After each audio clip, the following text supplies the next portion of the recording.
Welcome back for a game preview. I'm not here to waste anyone's time. Let's jump right into this big matchup between Ohio State and Illinois. Look, Illinois, after getting absolutely mollywopped by Indiana, lost a lot of their national recognition and national praise and support. People kind of wrote them off as this team's not very good. Well, Luke Altmaier is a really good quarterback and a guy that's probably going to go high in the draft. And even though preseason he wasn't as hyped as, let's say, an Arch Manning or even a Dylan Raiola or Bryce Underwood or countless other quarterbacks, he's still high quality and still playing really well. The guy has yet to throw an interception this season. I mean, he's playing at a high level. He's looking really good. And this Ohio State defense is going to have their hands full trying to contain him in the passing game. Now, I will say this.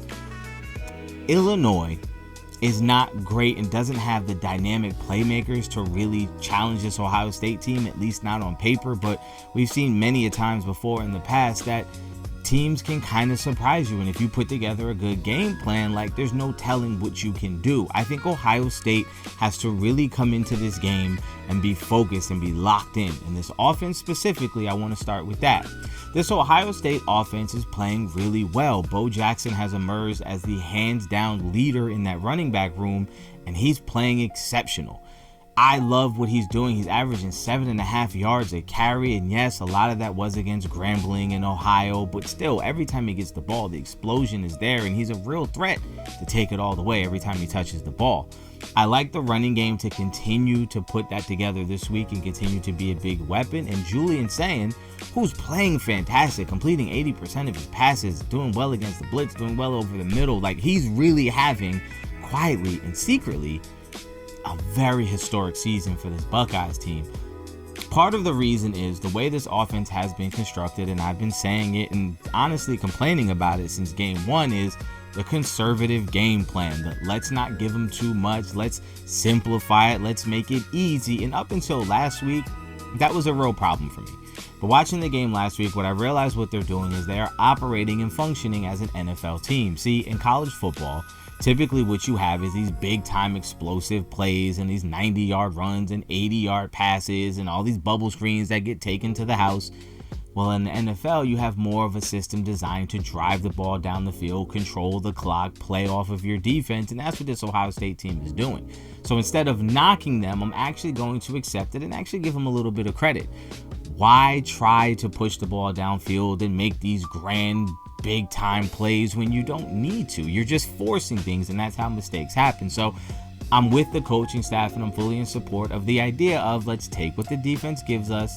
Let's try to make our moves, drive down the field. We have a great defense that we can lean on, and I think they continue to lean on them this week. But last week you did see the offense open up a little bit for Julian Sayin and his coaching staff saying, hey, let's give you a little bit more. I like for that to continue. Give them a little bit more as you start, like I said, getting into the bulk of your Big Ten schedule. You are going to need him to do a little bit more to get a little bit more out of this offense against those better teams that you play. Illinois, in my opinion, is step one on that road. This Illinois team is good. They have some weapons. Like I said, Luke Altmaier is a really good quarterback who's playing well, who's not going to be rattled at all by this defense. You're going to have to bring your A game for sure. Now, talking about Ohio State's defense, I don't know. There's nothing else you can say.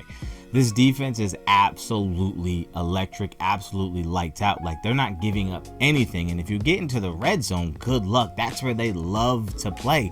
They love to be there. It's like they take it as a personal challenge that you even think you're going to sniff the end zone when you're that close. It's like everything just ramps up and they get more intense. This defense is clearly the best defense in the nation.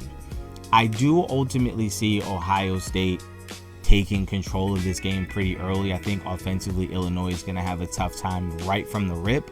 I think Ohio State offensively might come out and be a little more cautious. Let's not go crazy early on to try to ease into the game.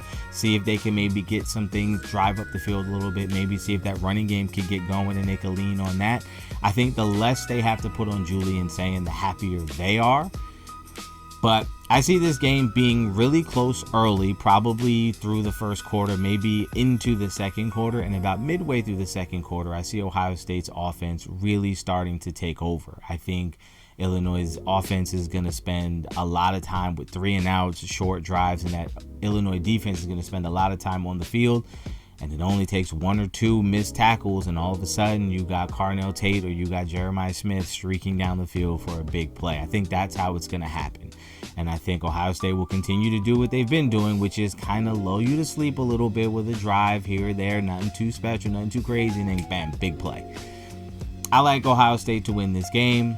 I don't know if they win it by the 14.5 that they're favored by, but I will say, like I said before, I'm old enough to remember 2007. I'm old enough to remember a couple years ago when Indiana came to the shoe and almost took out Ohio State when you had Michael Penix going crazy. Like, there are these teams every once in a while which you look at them on paper and say they have no shot, and then they show up and they just kind of perform way over their head. So I am not looking past Illinois.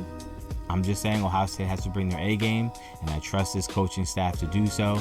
I trust these players to do so, and I like Ohio State to get the win. Let me know in the comments down below who do you think wins this game, and also let me know who you think the MVP or the big-time performer of this game is going to be, and I'll catch you guys next time.